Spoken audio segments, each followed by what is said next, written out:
जी दोस्तों, आज की इस वीडियो में मैं आपको बताऊंगा कि आप अमेरिका की वीज़ा कैसे ले सकते हैं। और रिसेंटली मैंने कुछ दोस्तों के लिए आइडियाज़ निकाले थे, तो उन दोस्तों के लास्ट मंथ 3 लोगों के वीज़ा लगे हैं यूएसए के।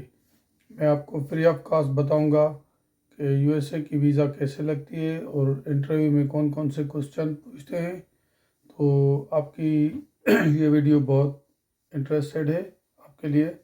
और सबसे पहले मैं गुजारिश करूंगा कि इस वीडियो को पूरा सुनना एंड तक, ताकि कोई चीज़ आपकी रह न जाए।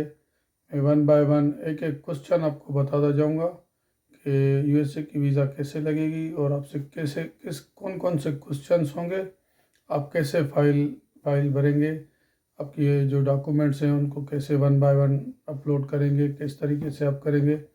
सो काइंडली जिन्होंने मुझे सब्सक्राइब नहीं किया है, नए सुनने वाले, प्लीज़ सब्सक्राइब करें। और मैं आपको वक्तन फ़वक्तन डिफरेंट कंट्रीज़ के लिए बताऊंगा। मलेशिया के लिए, बहरीन, ओमान और कनाडा के लिए और यूके के लिए और काफ़ी जगहों के लिए मैं ऑलरेडी इंटरव्यूज़ कर चुका हूँ। लेकिन अभी जो मैं आपको बताने जा रहा हूँ यूएसए की वीज़ा के लिए, तो प्लीज़ काइंडली सब्सक्राइब करें और कंप्लीट सुने आप में। तो दोस्तों चलते हैं वीडियो की तरफ कि क्या क्या प्रोसेस हैं यूएसए के की वीज़ा अप्लाई करने के लिए। तो जिसे दोस्तों ने किया है, पहले तो इसकी फ़ीस 160 थी, उसके बाद 185 थी।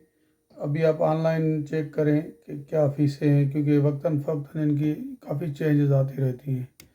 तो सबसे पहले आप यूएस ट्रैवल डॉक्स में सर्च करेंगे गूगल में। उसके थ्रू आप एक फॉर्म होगा DS-165 फॉर्म फिल करके उसके बाद आपको ऑनलाइन एप्लीकेशन आएगी। तो ऑनलाइन एप्लीकेशन आप पूरी डिटेल से भरेंगे।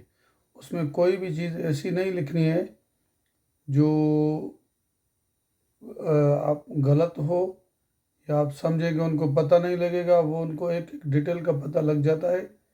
हर चीज़ आपको प्रॉपर भरनी है। मैं दोबारा आपको एक चीज़ बताऊं कि ये ना समझें कि उनको किसी चीज़ का पता नहीं लगेगा। हमारे जो नंबर्स हैं, शनाख्ती कार्ड्स, ये वो सारे जैसे हम उसमें डालते हैं पासपोर्ट नंबर, तो उनके पास पूरी डिटेल आ जाती है। तो बर मेहरबानी उसमें कोई ऐसी चीज़ गलत ना लिखें जो बाद में हमें पछतावा हो जाए। उसके बाद ऑनलाइन एप्लीकेशन भरने के बाद आप फ़ीस जमा कराएंगे। फ़ीस जैसे जमा कराएंगे तो उसके बाद आपको अपॉइंटमेंट मिल जाएगी। जैसे अपॉइंटमेंट मिलेगी तो आपके लिए कुछ ऐसे क्वेश्चंस हैं जिसके लिए आपको तैयारी करनी पड़ेगी। क्वेश्चंस आंसर्स वो आपसे क्या क्या पूछेंगे वो मैं आपको अभी डिटेल में बता रहा हूँ। अब आपको जैसे अपॉइंटमेंट मिलेगी तो आप जैसे वहाँ आप अपॉइंटमेंट मिले तो प्लीज़ आप जितने भी आपके पास डॉक्यूमेंट्स हैं ना, एवरीथिंग, इवन आपके यूनिवर्सिटी की ट्रांसक्रिप्ट भी हों या जो भी डॉक्यूमेंट्स आपने उसमें लगाए हैं, बल्कि आप कोई भी डॉक्यूमेंट समझ सकते हैं कि ये भी हो सकता है मांगे, ये भी हो सकता है मांगे, सारे डॉक्यूमेंट्स रखें। जैसे मेरा एक्सपीरियंस है, जब मैं यूएसए की वीज़ा लगवाने गया था तो उसने मुझसे जहाँ कनाडा में जहाँ मैं पढ़ता था उसकी ट्रांसक्रिप्ट मांग ली थी कि भाई आप यहाँ अगर पढ़ते हैं, स्टूडेंट हैं, तो आपके पास आपकी ट्रांसक्रिप्ट है। और वो जैसे मेरे पास अवेलेबल थी, मैं तो सारे डॉक्यूमेंट्स ले गया था। वो जैसे उसने देखी ना, उसने वो देखी नहीं, जस्ट मेरा कॉन्फिडेंस देखा और उसको जैसे मैंने दी तो उसने उसी टाइम रिटर्न की। उसी टाइम मुझे उसने 10 साल की विजिट वीज़ा दे दी थी। तो मैं चाहता हूँ कि तमाम डॉक्यूमेंट्स आपके साथ हों। और उसके बाद आपको जैसे आप आगे जाएंगे, जैसे इन होंगे, तो आपको वहाँ पे गेट पे 2 टोकन मिलेंगे। एक टोकन आपका बायोमेट्रिक का होगा और दूसरा आपका वीज़ा के इंटरव्यू के लिए होगा। तो आप जैसे एंटर करेंगे तो आपसे पहले तो वो बायोमेट्रिक आप कराएंगे। बायोमेट्रिक कराने के बाद, बायोमेट्रिक मीन्स फिंगरप्रिंट्स, वो आपकी 10 साल के लिए काबिल कबूल होगी। वंस आपने दे दी तो 10 साल के लिए आपसे दोबारा अगर आप अप्लाई करेंगे या कुछ भी करेंगे तो आपसे बायोमेट्रिक नहीं मांगेगी, क्योंकि उनके पास रिकॉर्ड में 10 साल के लिए होती है। और दूसरा, आप जैसे आप बायोमेट्रिक के बाद आपको थोड़ा टाइम वहाँ वेट करना पड़ेगा। वेट करने के बाद आप जैसे आपको कॉल होगी, आपका नंबर होगा उसमें ना, तो जैसे आपका नंबर आएगा तो फिर आप वहाँ से उठ के और आप जाएंगे वीज़ा ऑफिसर के सामने, जहाँ एक विंडो होगी, जहाँ शीशा, पूरा शीशा लगा होगा। आपके पास बाहर माइक होगी, वो अंदर माइक से बात करेगा और आप बाहर से माइक से बात करेंगे। जो भी आपसे डॉक्यूमेंट्स मांगेगा, फिर एक छोटी सी विंडो खुल जाएगी, आप उसमें वो डॉक्यूमेंट डालेंगे, फिर वो डॉक्यूमेंट ले लेगा, वो देख के फिर आपको वापस करेगा। जस्ट आपको शीशा से वो सिर्फ ऑफिसर नज़र आएगा आमने सामने, बाकी आपके पास जो है वो सिर्फ माइक पे ही एक दूसरे को सुनेंगे। तो जैसे आप वीज़ा ऑफिसर के सामने जाएंगे तो वो आपसे सबसे पहला क्वेश्चन ये करेगा कि why you are going to USA, आप क्यों जाना चाहते हैं और आपका पर्पस क्या है। तो आपका जो भी पर्पस हो उसको बताएं। कोई विज़िट के लिए जाता है, कोई बिज़नेस के लिए जाता है। अगर आप विज़िट के लिए जा रहे हैं तो आप उसको बताओ कि मैं टूरिज़्म के हवाले से आया हूँ। फिर आपसे उसी टाइम वो क्वेश्चन पूछेगा कि आप कहाँ जाना चाहते हो, कौन से सिटी में, कौन कौन सा सिटी विज़िट करेंगे। तो आप जहाँ जाना चाहें वो अपना सिटी बताएं। जैसे काफ़ी जो मोस्टली दोस्त हैं वो उसको बताते हैं कि भाई हम न्यूयॉर्क जाएंगे या उस तरफ जाएंगे। फिर वो पूछेंगे कि न्यूयॉर्क अगर आप जाएंगे तो कहाँ कहाँ विज़िट करेंगे। तो वहाँ की मशहूर प्लेस है, जैसे ब्रुकलिन ब्रिज है, या उसके अलावा टाइम स्क्वायर है, सेंट्रल पार्क है, और काफ़ी म्यूज़ियम्स हैं। दो चार आप उनके नाम लेंगे तो, और आपकी रिसर्च होनी चाहिए कि आप क्या क्या विज़िट करेंगे। तो जैसे ही आपसे ये क्वेश्चन करेगा तो उसके बाद वो जब आएगा, अच्छा उसके बाद जो आएगा वो सेकंड क्वेश्चन जो आपसे पूछेगा, वो पूछेगा कि आप करते क्या हैं, आप क्या करते हैं। तो आप उसको बताएं कि आप बिज़नेस है आपका, जहाँ या आपकी जॉब है, जो भी कुछ है जो आप प्रूव कर सको। वहाँ पे कोई भी चीज़ आपसे किसी भी टाइम मांग सकता है प्रूफ के लिए। तो जो चीज़ आप प्रूफ कर सको उनको वो बतानी है कि भाई इस चीज़ के लिए मैं जा रहा हूँ और मैं फलां जगह पे जॉब करता हूँ, वहाँ पे मेरी डेजिग्नेशन ये है, मैनेजर है या जो भी है, सुपरवाइज़र है, इंजीनियर है, चीफ इंजीनियर है, मार्केटिंग मैनेजर, जो भी कुछ है आप अपना उसको प्रॉपर बताओ। तो जैसे आप उसको बताओगे तो फिर आपसे वो सेकंड पे आएगा कि आपकी सैलरी क्या है। तो आप उसको सैलरी बताएं जो आपकी है प्रॉपर।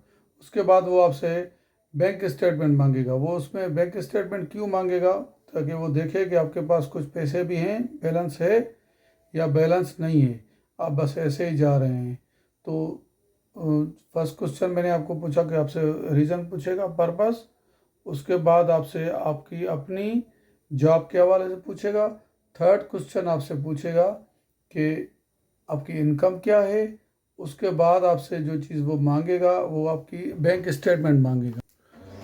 या मैं आपको एक चीज़ बताऊं जो वेरी इंपॉर्टेंट है, वो इम्पॉर्टेंट चीज़ ये है कि वो जो मेनली आपको देखते हैं ना, आपका कॉन्फिडेंस देखते हैं। जैसे मैंने आपको बताया कि जैसे उसने मुझसे ट्रांसक्रिप्ट मांगी, मैंने उसको फ़ौरन दे दी। वो समझ रहा था कि शायद इसके पास ट्रांसक्रिप्ट नहीं होगी।